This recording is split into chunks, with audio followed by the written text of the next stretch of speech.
You don't have to follow the rules to make really cool projects. You can write your own. Today we're back on the 39 Dodge pickup project that we call FundusTruck. That's right, not Thunderstruck, FundusTruck. The Fun Duster suspension on a tube chassis under a truck.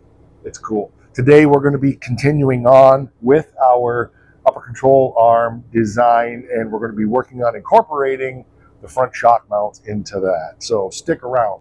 Hopefully some things that you can take and apply directly to the projects that you're doing. I'm Mike. You're watching My Car Shop.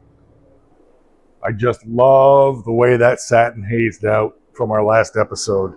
So first things first, we got to take our fender back off. Our beautiful, near factory perfect, smashed to crap fender. Okay, there we go. And we'll put this right over here out the way. And then I guess the next piece of business is to get this front wheel back off so that we can get at the upper control arm. Well, I hate taking it back off because it's going backwards, but you know why we had it on there. You were here. So anyway, let's get this off of here and I'll be right back. I don't reckon we need to take any of this off for now. We'll just pull the upper control arm cam bolts out, get them out of the way. Yeah, I think that's what we'll do, and then we can pop this up out of there to start working on this thing, this up here. Well, I got my nuts stuck in that socket. Great. There we go. Move my out of the way.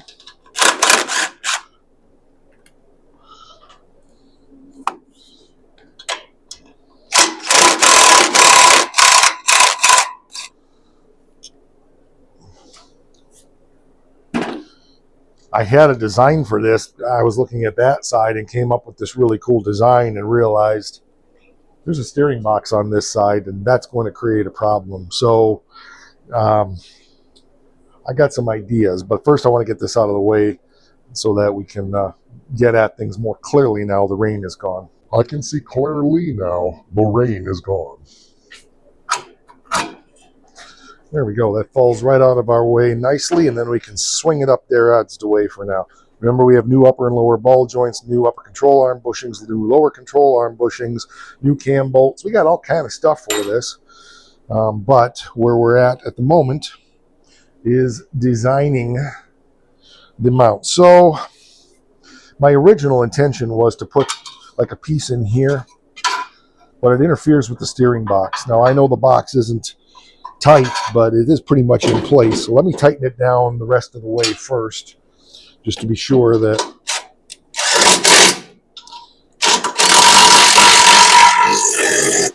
okay.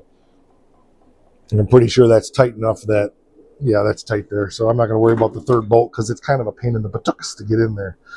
And I don't want to be in here leaving myself just a minuscule amount. We could cut this out here to make room. We don't even know if we're going to be using this or not. And this is the factory, what do they call it? It's the factory, what do you call it? And we may use Heim joints or U-joints in here, not Heim joints, but U-joints in here. Well, Heim joints also. So anyway, I think the way to do this is on this side to put a flat like this. Steel that comes up to the height of our shock mount, which we'll determine in a minute. And then on this side, we're going to put it either here or here. I'm undecided on that at the moment, but that's what I'm thinking. This is definitely crooked, so we will have to fix that. But that's all part of incorporating this into our design. So basically, this piece of flat stock will be coming up the edge of this control arm mount like this. And that's going to give us a lot of strength. And then a piece of flat stock in here like this. Same thing here. And then another piece out here. So that will reinforce these upper control arms because we don't have a wheel well up here to give that strength. Now the way I've built this, the way I've designed this, to make this proper, we're going to get our pieces of metal cut. And we can actually tack weld these on here. if we want, and then blow all this off and take it over to the bench and get this entire thing welded up. And that may be what we do, I don't know. We also have to modify a little bit the lower shock mount to make the shock kick over just a little bit, because we're modifying factory design. But the first thing we need to know is where the upper shock mount falls relative to everything. Like I'm going to say from here up. So let's go over to the duster. I'll measure that and I'll be right back. So I put my tapeworm down. I'm losing my friggin' mind. Anyway, oh, there it is. From the center bolt here up, it's 5 3/4 of an inch. So we need to be up in this area here somewhere. So in order to do this with convection or conviction, I think I would like that. Yes, I would like that to come up from there, but I want to mark my center point on here ish. Okay, so there we go. So now I know that the top of this from here needs to be 5 3/4 above. So it's 5 1/4, so it should be 11 inches total to the top of that. Is that right? 5 3/4, 5 1/4, close enough. Okay. So this piece here should be cut off about right there like that.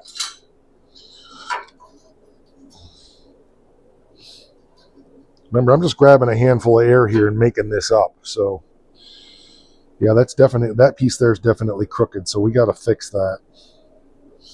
Again, it was all just kind of thrown together real fast. So no biggie. Okay, so if you're up there like that, so we would need 2 of these pieces. No. Oh, good point. Yeah, good point. This piece here would need to be longer. Or would it? Because that's actually where I measured it. See, I screwed up. Because the further we go this way, the shorter that's going to get. 100%. Gotta go measure again. I think I measured it from here. I just need to verify. Okay, so we kind of got it roughed in a little bit. Looks like it needs to twist a little that way, but it's actually pretty close. You know, this is in rubber up here anyway, but yeah, it looks like it could be just a little bit, but overall, she's not too bad in her overalls. Now, that's not nearly strong enough. And what I intend to do is make something that comes up here and then put a plate across the top, the whole thing, and that should do it. So this is a pretty flimsy piece right here, but once it has that plate across the top, it should be fine. So I thought I had enough of this 1.5 inch stock, and I don't, to make in here. I only have that much left. So I'm going to go dig around, see what else I got that we might be able to use for this. But let me bring you over here so you can see a little more closely what we're dealing with. And again, it's just rough right now. Okay, this is just it's off of a server rack, so it's not real heavy. But like I said, by the time I plate it and weld it solid across the top over to something that I'm probably going to angle over, whatever, you know, something like that, should be fine. So let me show you that again. So it'll come up off of here and then something like that, you know. I don't know, I'm making it up as I go, but yeah, it's just a little, you can see our angle of the dangle is just a little bit off, but all I got to do is just a little teeny bit. Plus this is bent a little bit, so it's all good. But I tabbed it over the top here to give it a little extra strength. You can see right there, get my hand out of there. You should be able to see that. Tabbed it over the top here just a little bit, just to kind of give it a little extra strength and so forth. So, all right. I got to go dig and see what I got for my other pieces of metal there. I'm really trying not to buy anything more.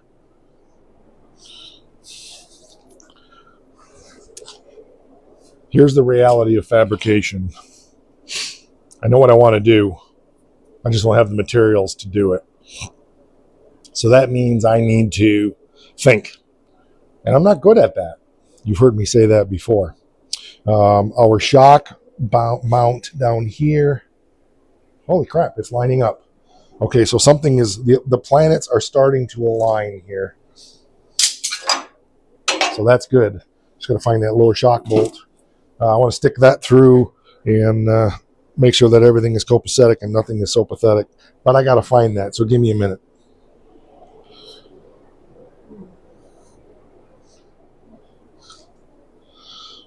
Okay, I was mistaken. It wasn't lining up. But I want to check everything here before we go further.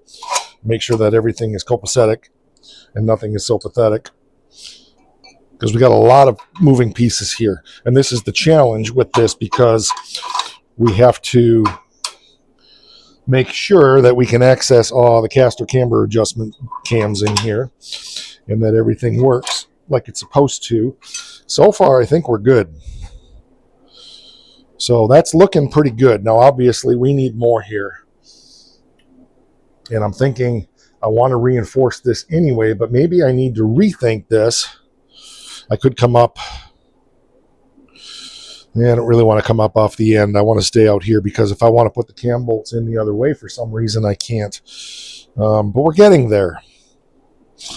I've got a lot of this bed frame angle iron. We could use that. Obviously, we don't need that on there. That may be the way to go.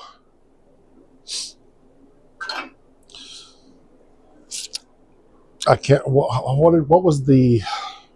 There was a number. I did the math.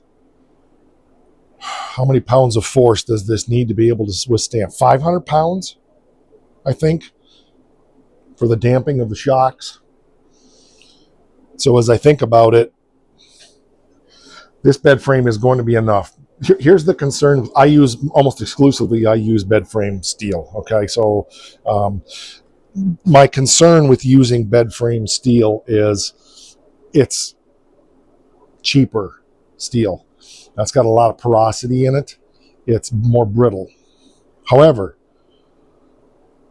all of the load on this, not all, most of the load on this is going to be vertical, not this way. So if this had torsional load on it, I would be a lot more concerned. But because I'm making a box and most of the load is going to be this way, I think we're going to be okay. And this down here, it's going to reinforce this a little bit, but it's only 1.5 inches or 2 inches. So, and this piece is going to go all the way down to the bottom of the frame. So I think that's the way to go. So let me go gather up some bed frame angle iron and see if we can mock the rest of this up.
Tell ya, been using the crap out of this saw.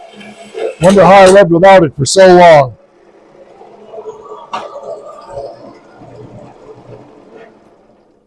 It's crazy how much I use this thing. Every single day I'm out here, I'm using it for stuff.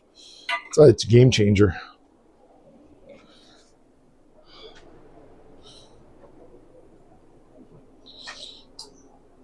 A little bit of tweaking here and there, but that is the cat's meow. That is really going to work well. Then we will put a piece of plate on the top of here. We'll cut these off at the correct angle. It will be, like I said, scalloped. Yeah, I just got to figure out where I've got a piece of plate now. Let me see how big it needs to be.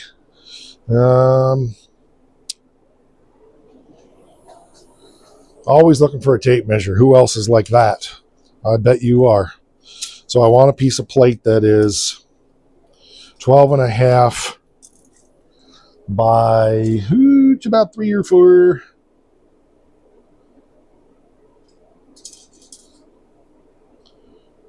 Twelve and a half by 4.5 to 12 and a half by 5. 12 and a half by 5 would, let's see.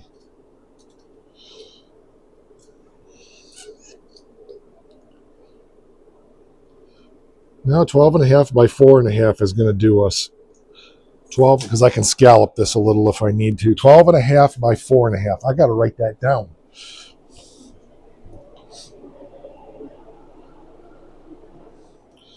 Okay, I found this 5/64 plate steel that I have. That's probably going to work, because we already have this in here. We will solid weld this to the top plate. It'll be solid welded back here, and then welded over on these edges. And I may use the angle just to give it a little bit more strength across the surface here. Not sure yet on that, but I think that's going to work. Another option, as I'm thinking, is I could see if I can find a piece. Where is a piece? I could also put a piece of angle like up in here, except this needs to be angled like this, but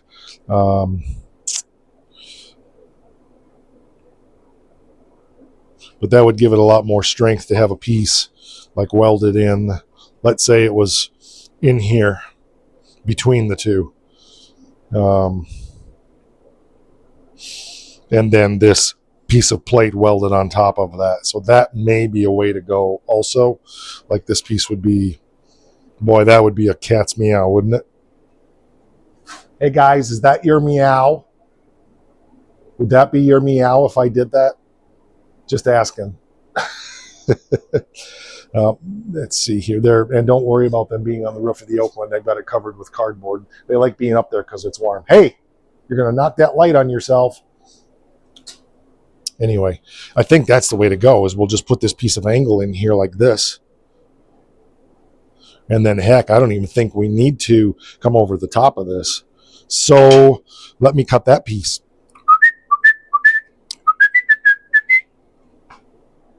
I told you it was the cat's meow. Anyway, thing, what are you doing, huh? Inspecting everything, making sure it's good. So I got everything trimmed up and cut up. And so I'm really excited about this because the top plate is going to reinforce this, but it's she is something else. The top plate's going to reinforce this, but we really are going to have good strength here now. So I have no concerns at all about that handling the force of that shock.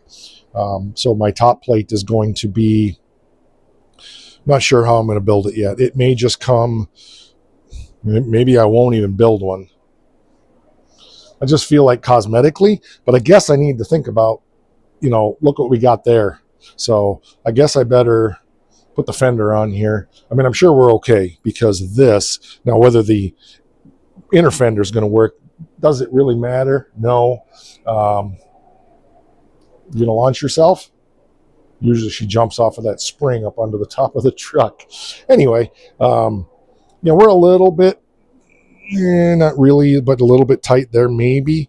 But we still have plenty of clearance. So, and if I needed to, I could kick those a little bit just to walk them out. So, and a matter of fact, I may want to do that just for strength. But my main objective here was to reinforce these upper shock mount or upper control arm mounts. That's really what this, is about. The shock mount is secondary.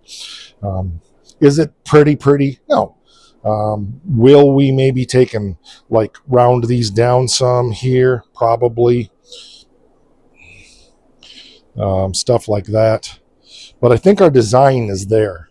I'm pretty happy with that. So let's get the fender on there and make sure that we have clearance. Hello, thing.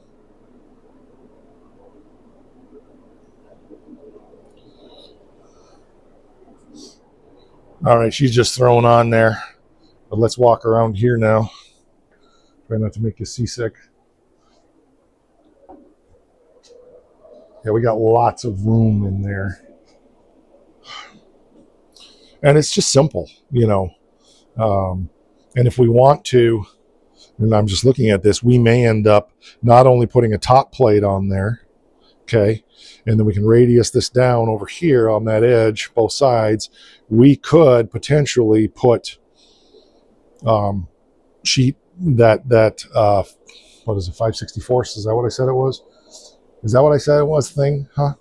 Was it 5/64 sheet metal? Whatever it was, we could put that in there just to kind of box that up and make it look a little prettier. So we may do that, we may not, but I'm liking the way it looks. And again, it's a hot rod truck, so it doesn't have to be. I'm not building to show winner here. That's not the point of this. This is all about function. How many people have ever used a duster front suspension under a tube chassis? So that's kind of insane anyway. But I like it. I think it's accomplishing what I wanted to accomplish. So don't you be knocking my fenders off, okay? Get your cat butt off of them. Really pleased with that.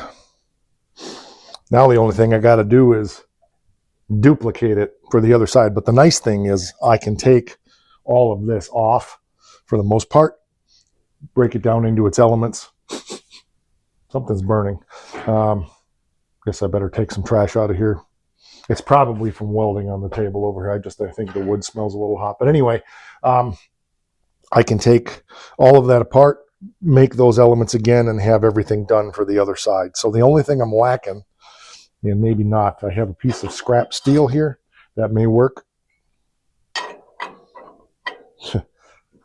God's good. That piece is perfect. So I don't need to buy anything. I have 2 pieces of flat stock. That's close enough. It's a little bit wider, but who's going to care? And that is, what did I use it for? I forget. Oh, the uprights when I made that's the angle iron that I split in half. So you get to use up every little scrap of steel around the place, and that's cool. So I like that. Yeah, so we're there. I think we're going to come back and do another session on getting the top and stuff done. But this is getting really long, and I want to knock off there for now. I think it's good. So, yeah. Drop it down there in the comments. Let me know what you think. I think this is going to be super strong. And this is the way I like to do things. I've been cogitating on this for a while, and I had kind of come up with the rough design, but we modified it today as we were building it. I really like to build things on the fly. Well, I got to find that. I'm going to be back. Just airing the shop out right now. I don't know what it was. Maybe when I was grinding here, it got into this wood a little bit that holds the frame up. So I can't pinpoint it. It's in this area here. I've checked everything. I've moved everything that needs to be moved. So anyway, that's going to do it for this one. Thanks for being here. We'll be back more on the front suspension. And again, it's not so much about, oh, look what I'm doing, but it's really about sharing what I do with you so that maybe you can be inspired to say, hey, that's something I hadn't thought of. Or you can be inspired and say, what the heck, I would never do that. Either way is okay. You still thought it through and came to a conclusion. And that's really what My Car Shop is all about. We have channel memberships for as little as $5 a month. You get access to behind the scenes content, as well as sneak previews of things to come and early access to select episodes. yeah, that'll do it. So we'll catch you on the next one. And don't forget, because I think it's important, you should too. Whoa!